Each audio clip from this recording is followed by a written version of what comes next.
పొద్దుగాలనే బ్యాంకుకు పోయి అందులున్న పైసలను ఇడిపించుకొచ్చిండు. అట్లనే ఇంట్లో బీరువాల దాచుకున్న పైసలు కూడా రూపాయి లేకుండా సంచులు వేసుకొని పోయిండు. అన్నట్టు జీతం పైసలు మా అత్త మీద ఉన్న నగలన్నీ కొంటపోయిండు. ఏడుకంటే చెప్పలేదు. అసలు ఈయన ఏడుకు పోయినట్టు ఏం చేస్తున్నట్టు?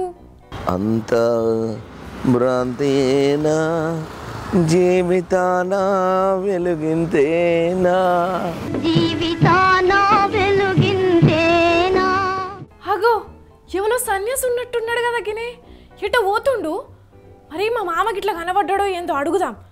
ఓ సామి, ఓ సామి, మా మామ కనబడ్డా?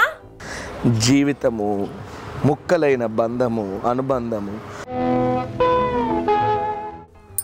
అవ్వా అవ్వా అవ్వా, ఏంది మామ ఏసేమైంది? నీ కథ ఏంది? తాగినవా బాగా? జగమే మాయా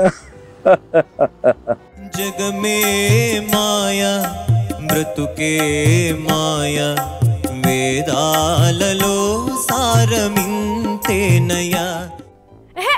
అసలు మనిషివేనా? ఆఫీస్కి అత్తవరావా? పోయిన పని ఏమైంది? కొంచెమన్నా తెలివి ఉందా? వార్తలేవి? ఎవరికెవ్వరు ఎవరున్నారు? పొండిరా పొండి, మీ కాలం కర్మం కలిసొస్తేనే రండిరా రండి. మామా, అత్తతో ఏమన్నా లొల్లైందా? ఇయాలంత ఎట్లనే చేస్తాను? అత్త ఎవరత్త? ఎక్కడి అత్త? బంధాలు బంధుత్వాలు ఇవన్నీ శాశ్వతమా? అసలు పుట్టిన పుట్టుకనే శాశ్వతం కాదు. ఈ భూమి మీద ఏది శాశ్వతం కాదు. నాది అంటూ ఏది లేదు.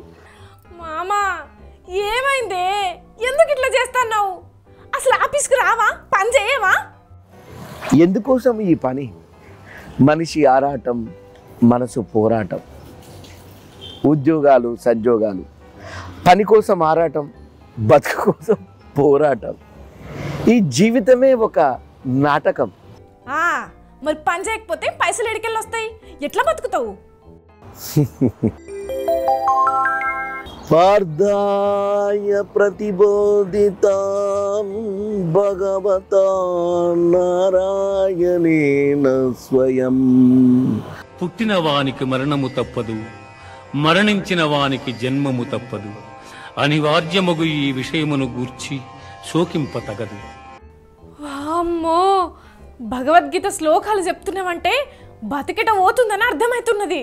బ్రతికే ఒక బతుకు జట్కా బండి అయినప్పుడు ఆ బండిని కట్టిన గుర్రాలు ఎటు తీసుకుపోతే అటే నా బతుకు, అటే నా ప్రయాణం.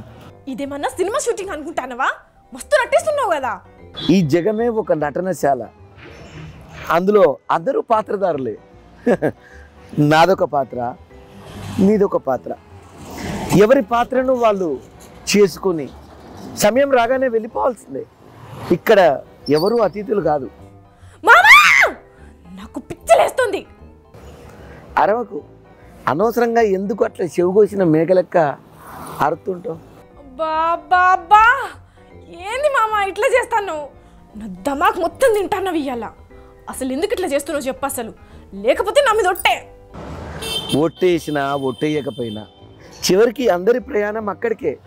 కాలం కాటు వేసింది, నా కళ్ళు తెరుచుకున్నాయి. ఇక నా ప్రయాణం అక్కడికే, హిమాలయాల దగ్గరికే. ఏంది హిమాలయాలకా? మమ్మల్ని అందరిని ఇడిచిపెట్టా? అర్థమైంది. పొద్దుగల కొంటపోయిన పైసలన్నీ ఏన్నో తాగుడు కాడనో పత్తాలాటల్లో పెట్టినావు. ఇప్పుడు మేము తిడతామని డ్రామాలు ఆడుతున్నావా? నువ్వు హిమాలయాలకే పో, ఇంకెక్కడికన్నా పో. ముందు కొంటపోయిన పైసలు సొమ్ములు ఆ వేడునేమో అది చెప్పు. ఎవరి పైసలు? వచ్చేటప్పుడు ఏమన్నా తీసుకొచ్చినావా? పోయేటప్పుడు ఏమన్నా పైసలను కొంచబోతావా? కత్తలు పడకు మామా. పైసలు ఏం చేసినావు చెప్పు. పైసలను పంచిపెట్టిన, అవసరాలలో ఉన్నోళ్లకు ఆసరైనా, నాకున్నాయన్ని దానం చేసిన. ఏంది మామా ఇట్లా చేస్తావని ఎప్పుడు అనుకోలే. ఇట్లా ఎవరన్నా చేస్తారా చెప్పు? ఎవరన్నా ఇస్తారా? ఏం పిచ్చి ప్రశ్న కూడలా. ఇగో వీళ్ళని చూడు. వీళ్ళు ఏకంగా 200 కోట్ల రూపాయలను దారావదత్తం చేసిళ్ళు. ఆస్తిని మొత్తం అప్పనంగా ఉత్తగా ఇచ్చేసిళ్ళు విరాళంగా. అయినా వీళ్ళు అన్ని పైసలు పెట్టుకొని అట్లెందుకు చేసిర్రు? అవును కోడలా, 2 ఏళ్ల కిందట వీళ్ళ పిల్లలు సన్యాసం తీసుకుంటే అలా చూసి వీళ్ళు కూడా తీసుకున్నారట. అంటే ఈ భౌతిక ప్రపంచానికి ఎప్పుడో దూరమైన అన్నట్టు. వామ్మో, పెద్ద నిర్ణయమే తీసుకున్నారు. అయినా వాళ్ళని చూసి నువ్వు అట్లా చేస్తే మా బతుకేమైపోవాలి, మన సీటి మరి వార్తలు ఏమైపోవాలి మామా. కోడలా, నీకు దండం పెడతా, ఇటువంటి మనుషులందరికీ నేను దూరంగా బతకాలని అనుకుంటున్నాను. నా మనసు మొత్తం డిస్టర్బ్ అయింది. ప్రశాంతమైనటువంటి జీవితాన్ని నేను గడపాలనుకుంటున్నాను. కోడలా, నన్ను ఆగం చేయకు. అవునా, సరేతి. అసలే ఇంటికాడ అత్త తలకాయ కూరండి కళ్ళు బాటిల్ కూడా తెచ్చిందట నీకోసం. నువ్వేమో రానంటున్నావు కదా, అయితే నేను పోయి తిని తీయగుంటే ఒక గిలాసడ తాగుతా. అవునా కోడలా, మరి అప్పటి సంగతి చెప్తలేవేంది ముచ్చట? మీ అత్త ఎంత మంచిదో. నేను ఇంటికి పోతా కోడలా. చూసినారుల్లా, కొందరు ప్రశాంతంగా బతకాలని పైసలు ఎక్కువ సంపాదిస్తే ఉన్న పైసల్ని దానం చేసి సన్యాసం తీసుకున్నారట ఇల్లు. ఒక్కొక్కరికి ఒక్కో ఆలోచన తీరు ఉంటుంది మరి.